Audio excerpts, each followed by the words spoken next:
and welcome to another Mad Hatter review. Okay, let's get into this Cliff Notes video. I officially dubbed today Musk Monday, all right? Because we're going to go over the current progress of the Musk. Now, this is a progress video, which means none of this stuff is set in stone. Nothing is set in stone until RamenToy says that it's set in stone. And this is they get the prototype and they go, this is the official thing. So keep all of that in mind. RamenToys today did a live stream where they went into detail about this. I'll put a link to that live stream in the description. If you want to get all the details from Ace, you can check that out. Now, let's just go through my little slideshow here. So what is a MUSK was the name of the live stream. Now, that image that you're seeing that's been floating around, that does not constitute one MUSK, okay? I know some people thought that you get all of that for the price that we'll reveal. That, I believe, is two MUSKs that are together. The standard room and then the room with the sewage line and all that, and then there's some street scene stuff at the top. So just keep that in mind. Wait till the official prototype reveal of like all the stuff that you get. So let's just go down the line here. So MUSK, what does it stand for? Modular Underground Sewage Command. Command with a K. Part of the, and I love this name, the Diorama series, okay? Super clever. I wish I came up with it. If you go down, you can see the measurements, 24 inches long, 16 inches depth, and 14-inch height, which I think means that the NECA street scene could probably fit on it, because I think that thing is 24 inches long. I don't know. I got to measure it, but it's definitely around there, because I remember the whole thing is it was like 2 feet long. But yeah, you get that. The picture there of the sewer grating is just to say that I think that can float away. I know some people were saying that maybe it didn't make sense that grating was at the bottom of the sewer. I think that can float to the top of the street scene, is what he was mentioning. Next piece right here, removable wall section, which I think is a feature that it was a no-brainer for me when I was just thinking of like sewer layers, and I'm just surprised it wasn't on the other sewer layer, okay? The other one that, it's the NECA sewer layer, okay? By the way, what I do like about this is it is no longer a direct competitor with the NECA version. Like, it's not like, hey, we're gonna copy that and just do our own. This has certainly evolved into its own thing, which means it's just, to me, more enticing, okay? It's more of a lucrative endeavor than just like, we're gonna just do what NECA did and just put RamenToys on it. So kudos to that. But yeah, removable wall section. So you bust that wall section out, you can have soldiers pouring in, mousers pouring in, burbles pouring in, whatever IP you want to use, you can have them breaking through the wall. Then you get a removable large grate, the grate at the back. You can take that out as well. Modular piping. He had gone into a whole thing about how the piping is all modular. You can kind of set it. I was going to say set it the way you want. Obviously, there's a limit, but there is going to be some customization. And I think he said he's going to sell extra piping too if you want to even really go nuts with it.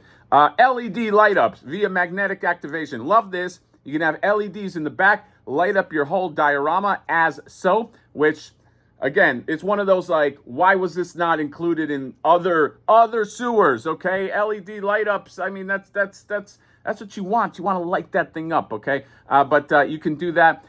Reduce length, increase width. Oh yeah. So this was in one of the dios. There's going to be like a stairwell in the back, and I think he was saying that he will reduce the length of it but increase the width. So maybe you could put more figures or bigger figures there, and then that pipe, he's going to reduce the length there so it doesn't obscure figures in the back.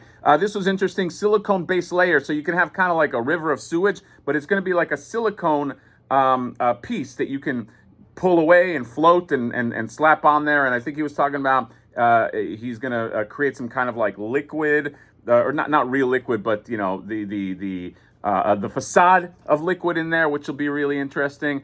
Then an outer wall. He said that there will be an outer wall on this thing, which aesthetically makes it pleasing if you're looking at it from the side. Manhole and ladder will be moved, so where he initially thought it was going to be, I think he was saying he'll just move that. I believe he said he'll move it to the outer, meaning if you're facing the diorama, the closest side to you is where the is where the manhole and ladder is going to be. Then rectangular grates, I think he said the width will be reduced, but it might be longer. My question, somebody asked this, but I think it's a great question. Can you fit a Domino's pizza box in there? I don't know, okay? But I'm willing to find out.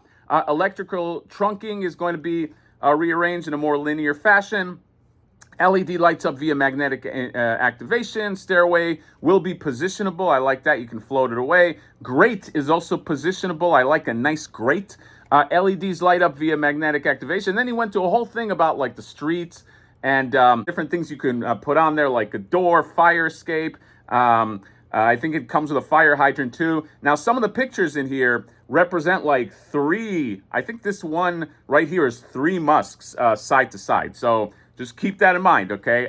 Keep that in mind also when you look at this image, that it is not the thing that you get for one price. This represents a few of these things together. But he did say what you do get, and it's right here. Pause the video if you just want to read all that. But all the modularity, the floor sections, the piping, the grate covers, the ladders, then the street sections that are on there. There's a lot of stuff, okay? And then the when, working prototype, end of September, pre-orders October, delivery by February, and then how much, the magic question, US $159.95, excludes shipping, estimated US $200 to your door, which for all of that stuff and the size of that thing, you got to really think of the size of it when you're talking about 24 inches long and all the stuff that's going to be in there. He did mention he will have some kind of accessory sets. He did this with the Ramen Racer too, where he had like flaming wheels and this and that. So I'm sure he's gonna have accessory sets that he can sell as add-ons as well. So that's it. I think I covered most of it. I'm sure Ace will be like, oh, you missed this and this and that. But I'm just going by memory here. Very, very excited for the M.U.S.K, okay? I am definitely gonna be a customer. I am somebody that likes options. Look, at the end of the day, to me, at least to me, it's not about one company versus the other as much as it is about having options and how iron sharpens iron, okay? When there are more than one company coming out with good stuff, it makes everybody better because now you got to compete. That's just how it is, okay? It's called escalation. So I'm all for this. I'm all for the M.U.S.K, and I'm very excited to see what this is. So I'll put a link in the description. And again, all of this is stuff that is in flux. Okay, it is not. Nothing here is in stone. Nothing here is in is concrete. But when they do release concrete details, you better believe I'll fucking tell you. Okay, you better believe that we're gonna go over all that. So that is all. M.U.S.K update. M.U.S.K Monday announced right now. And let me know what you guys think about this. I'm excited. Comment, subscribe, drop me a like. See you next time. Bye-bye.